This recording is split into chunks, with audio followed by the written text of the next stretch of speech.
In this video, I will teach you how to summarize a line graph as a part of IELTS writing task 1. Let us take a look at the following question. The graph below shows the consumption of fish and different kinds of meat in Europe between 1979 and 2004. Summarize the information by selecting and reporting the main features and make comparison where relevant. Let us first understand the format of writing an academic writing task 1.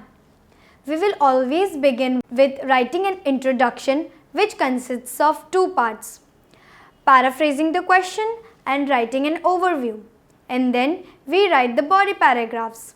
So, let us see how to paraphrase this question. First, underline the important keywords, then begin by mentioning which type of graph this is, and rewrite the question using synonyms of the keywords. This is the question. The graph below shows the consumption of the fish and different kinds of meat in Europe between 1979 and 2004. I have underlined the keywords for you. Now we will rewrite the question using synonyms of the keywords. The line graph displays data of fish and other meat eaten in Europe over a period of 25 years. I have first mentioned that this is a line graph, and then I have replaced shows with displays, consumption with eaten, and the duration of time, that is 25 years.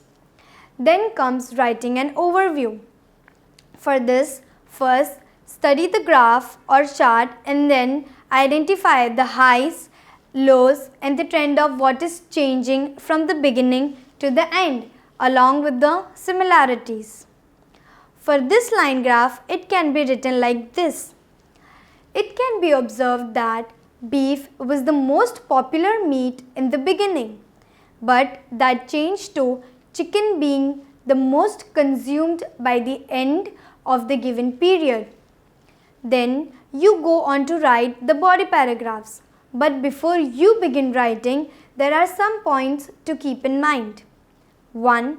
You need to decide how many body paragraphs to write. That depends on how you will be comparing the data.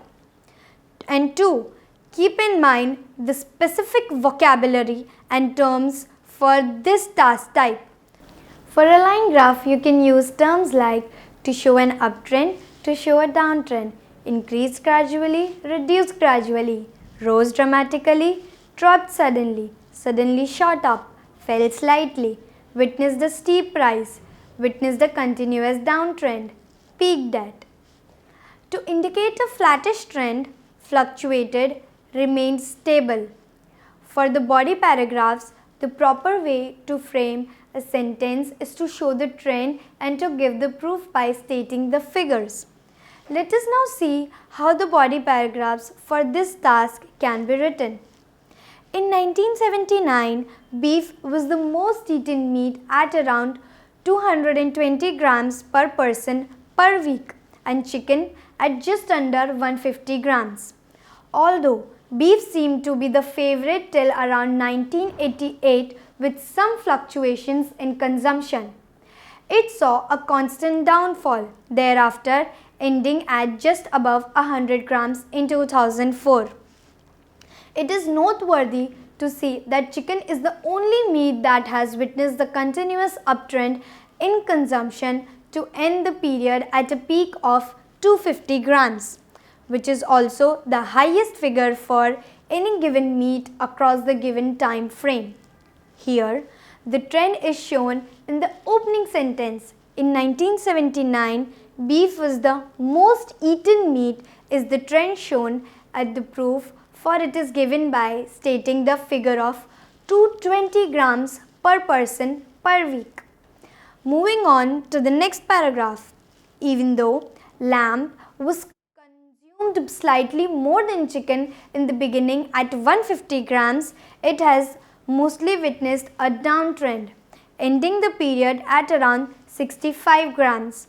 The consumption of fish saw a downwardly flattish trend beginning at 60 grams and ending the period at around 45 grams.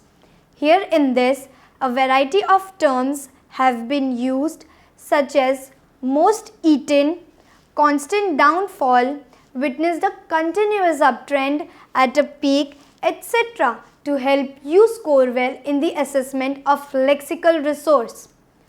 Terms to show comparison like although help you score well for cohesion. Thank you.